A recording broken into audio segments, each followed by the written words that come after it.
Welcome friends. প্রতি মাসের শেষে মনে হয় বেতনের টাকাটা কোথায় উড়ে গেল, কিছুই বুঝতে পারছি না।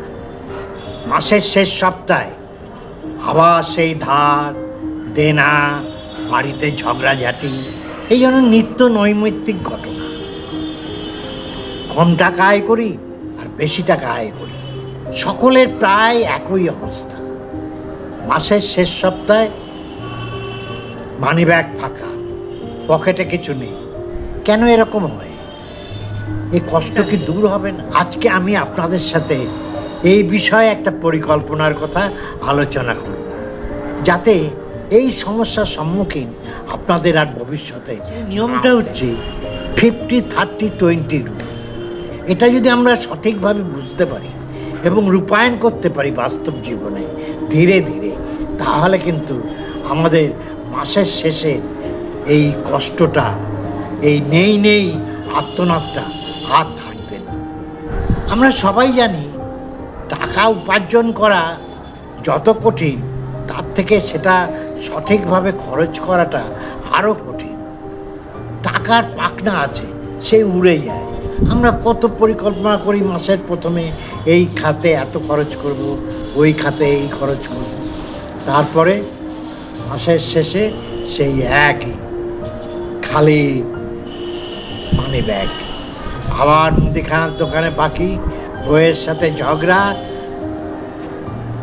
কেন এরকম হয়, সেটাই আজকে আলোচনার বিষয়।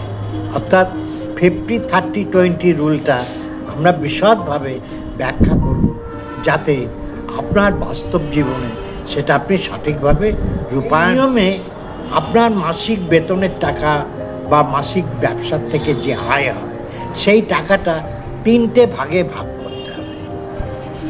50 ভাগ, 30 ভাগ, 20 ভাগ।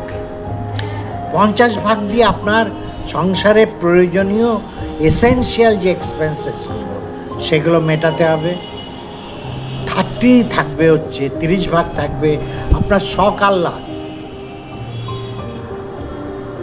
ব্যয় করবার জন্য, আর 20% সঞ্চয় বা 50 ভাগ টাকা, ধরুন আপনার 30,000 টাকা মাসিক আয়, তাহলে তার 50% মানে 15,000 টাকা। এই 15,000 টাকায় আপনার সংসারের যাবতীয় খরচ চালাতে হবে।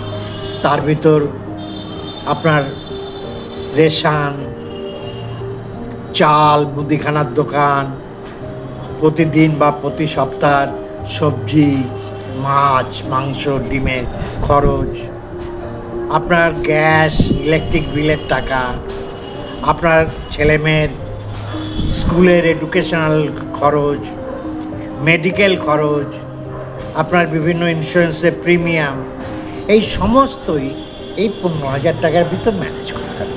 তার জন্য একটা পরিকল্পনা তৈরি করতে হবে। ভাষা থাকলে কোনো কিছু হবে না, এটা একেবারে লিখিতভাবে একটা পরিকল্পনা করতে হবে, যাকে আমরা বাজেটিং সিস্টেম বলি, ফ্যামিলি বাজেট। তাহলে 50%, আবার 30% কী করব?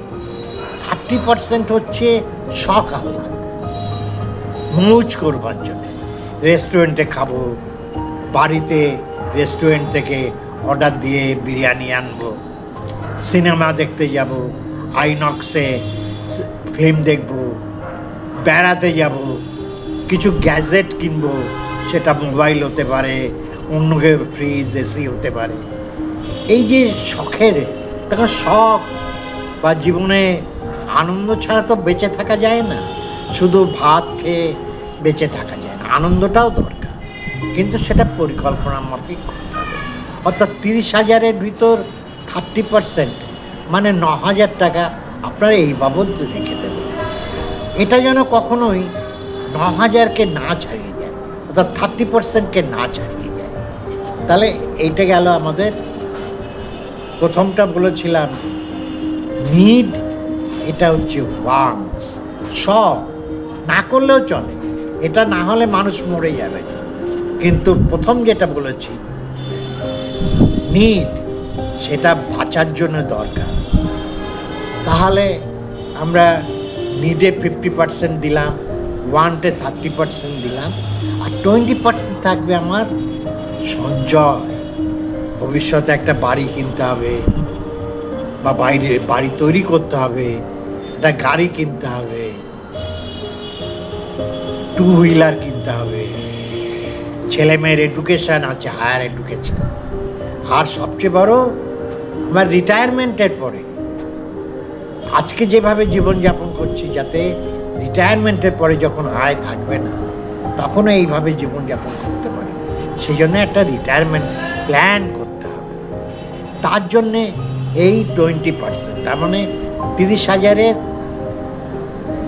ভিতর 6,000 টাকা আমার এই বাবদ রাখতে হবে। সেটা ব্যাংকের সেভিংসে রাখতে হবে কিছু, ফিক্সড ডিপোজিটে কিছু, শেয়ার মার্কেটে কিছু, কিছু মিউচুয়াল ফান্ডে, কিছু সোনাতে, এইভাবে বিভিন্ন ক্ষেত্রে এই টাকাটা ছড়িয়ে দিতে হবে। এবং মনে রাখতে হবে এর ভিতর আমার একটা এমার্জেন্সি ফান্ড তৈরি করতে হবে, যেটা সবচেয়ে জরুরি।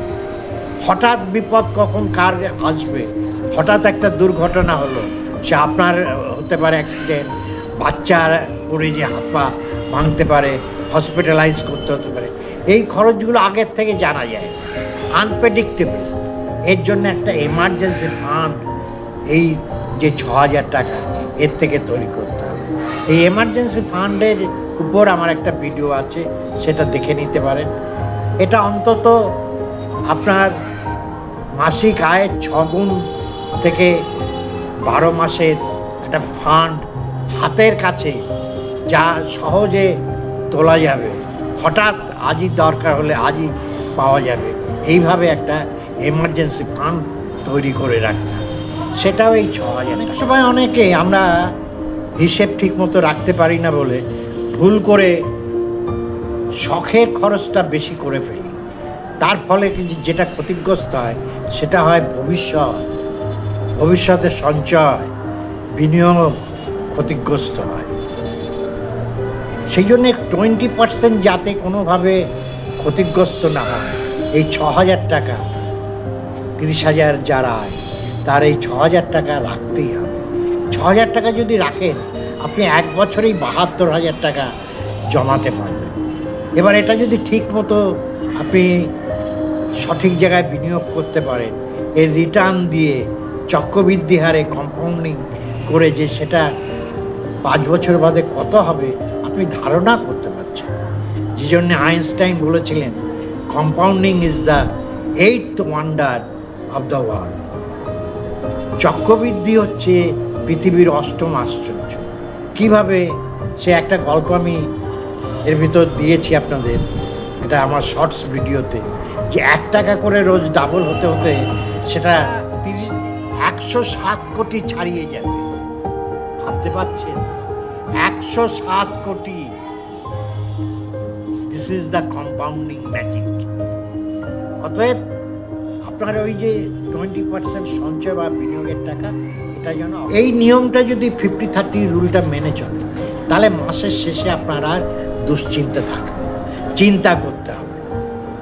কিন্তু এর জন্য আপনাকে একটা বাজেট করতে হবে, একেবারে লিখে যে আপনার কোন খাতে 50%-এর কোন খাতে কত টাকা খরচ, কোথায় লিকেজ হচ্ছে, কোথায় অপ্রয়োজনীয় খরচ হচ্ছে, সেটা তাহলে আপনি আইডেন্টিফাই করতে পারবেন।